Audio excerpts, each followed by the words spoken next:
Alright, here's a video with all my new additions and upgrades to this bike since I've had it up till now. And here's a list of everything because I'm sure I'm going to forget something. So, first of all, let's see. I'll give you the name of the part. I can probably remember where I bought most of them, but I'm not going to be able to remember all the model numbers, so bear with me on that. So first, I have 16-inch ape hangers. All right, they are pushed up. I like to reach when I'm riding. I think they are LA choppers, I think. I'm not sure, but I got them from J&P Cycles. I don't remember how much I paid for those. I think they were $250 maybe. The steel braided lines, and they are the longer steel braided lines, good enough for 18-inch ape hangers, which I probably will go to sooner or later. Steel braided lines are expensive.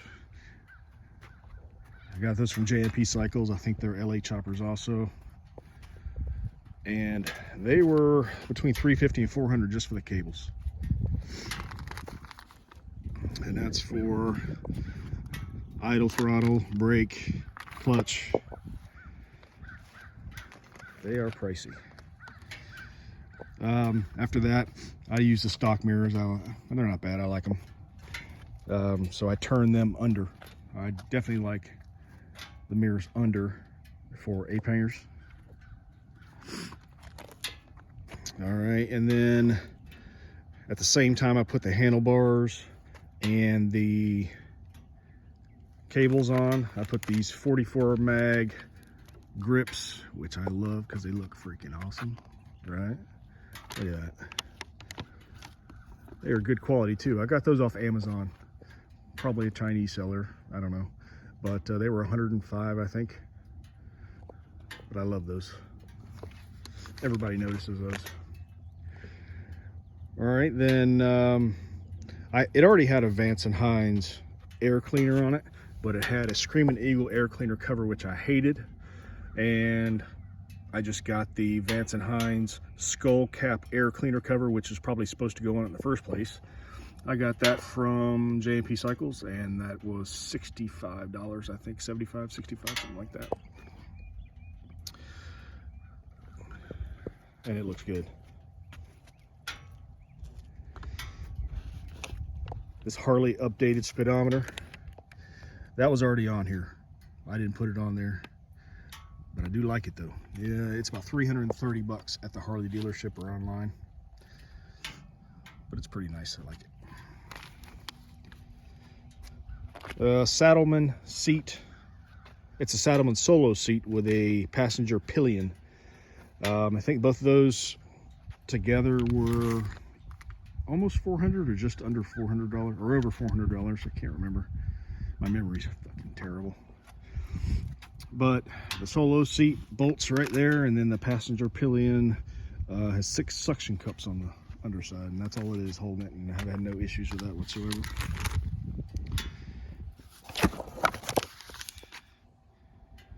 And this little middle finger passenger seat bolt, nut and bolt, because that's what I think of most drivers on the road when I'm riding. It's pretty cool. That was like $8.99 on Amazon, I think. Yesterday I put these Kuryakin swing arm chrome covers on both sides, and they are good quality. They're pricey though, 165 bucks for those. There's one for the right side, and there's one for the left side. Oh, by the way, this belt cover, that was already on there, but I'm sure you can buy a chrome one, J&P or Dennis Kirk. I don't know where they got this one, but it looks good. All right, and the big boy Cobra exhaust right there. I can't remember the model number on those, model name, but I got them from Dennis Kirk, and they didn't have the length on them. I was going to get the Bassani 36s, but they were sold out on back order. Cobra, they were in stock, so I said send them to me. I think they were there in 2 days. They're good. I don't have any issues with the Cobras. And I don't know the length. I mean, they're probably 33s, I think. They are nice. Before I forget, I didn't write this on my list, but I did lower this bike also. Lowering bolts. So on this model, it's 2012 Harley Heritage Softail. The shocks are down at the bottom. Let's see if you can see them. See them in there? They're down there. And just a extending bolt. Took forever to get them off because they were tight as hell, but it lowers it down a good bit. Let's see if I can back up.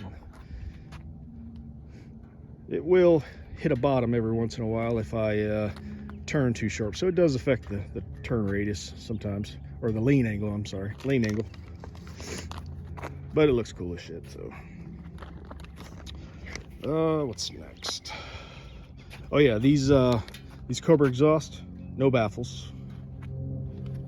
And I'll let you hear those in a minute. This fender I put on yesterday. Extended fender. Because my buddy pointed out to me that these bikes come with a long front fender and it was a shorter rear fender, and I couldn't unsee it. It's horrible looking. And you know, this is a big component of Cholo motorcycle style, which I'm trying to get, and I'm almost there. So that's a 4-inch extended fender. I believe it's 7 1/4 inches wide for this Softail model, and that is Clockworks, and that was $450 for that fender. It's not done yet, obviously. You know, it's hard to replicate the Harley paint job inside of a garage, but you know, I'll figure something out. I'll paint it some other color maybe. And to go on this fender, Custom Dynamics license plate with lights already in it. So if you're asking me where my brake lights are, my running lights, my turn signals, they're right there, and I'm going to show them to you right now. And it is cool. See, look at that. Tag light up top, turn signals to the left and right, brake light, running light at the bottom. All right, and yes, my tag is expired. If you get a toll ticket here in Florida, they'll send it to you in the mail, and if you don't pay it, they'll put a hold on your registration until you pay it. So I did pay it eventually, but they never took the hold off of my registration, so now I have to go in person to do it, which I will soon, hopefully. All right, the derby cover, that was just a plain 103. It said 103 on it. I hated it. One of the first things I did when I got this was I went to Harley and got the Willie G derby cover, 65 bucks. Looks a lot better. All right, another important piece, this custom, no, that's not Custom Dynamics, that's Dynavision Power Vision. This is how I tuned the bike when I got the new pipes on. This is how I cleared some codes when I had to change an engine temperature sensor, all on this thing. It is very handy. I got that from the Dynavision website, and it was $450 also. What is left here? Oh, this is very important, I think. Chrome nuts and bolts, chrome accents. They are pricey, don't get me wrong, but they make a big difference. So yesterday, when I'm putting on this fender, I went to Ace Hardware to get something, and they have a section with chrome nuts and bolts. And these things are about $5 a piece, but it looks so much better. And of course I didn't get enough, so you can see the old ones next to the new ones. All right, big difference. So I need to go get some chrome and get rid of those. It's an easy fix too. Once you get them, you just take those out, put the new ones in, they go right in. So I'm gonna get some for that. I'm gonna put some right here. Just more chrome on the bike. And I think that's it so far. Everything I've done. What I still have left to do, the next big thing is probably the next thing period, is the 21-inch front tire and the 18-inch rear tire. All right, keeping the white walls most definitely, with the fat, probably 50 spoke pattern spokes, and that's gonna finish the Cholo look most definitely. I'll still have little stuff to do, which I will. And then this chrome fork lowers, because this is from the factory, these anodized aluminum look or whatever it is. So those need to be shiny chrome. Those are about $350 to $400, I think. Oh, and this brake reservoir, that's $350 from Harley.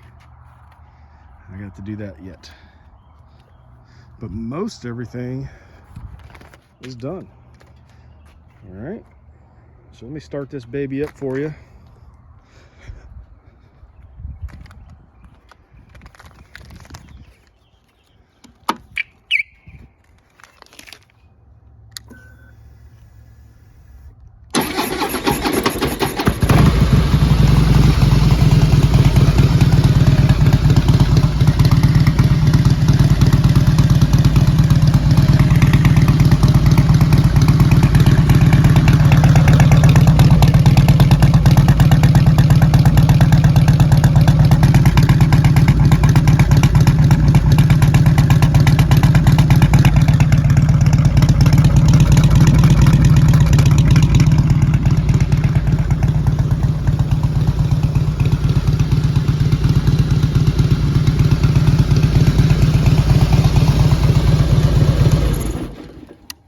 There you go. If you have any questions about any of these upgrades that I put on there, just let me know. I'll try to get back to you as best as I can.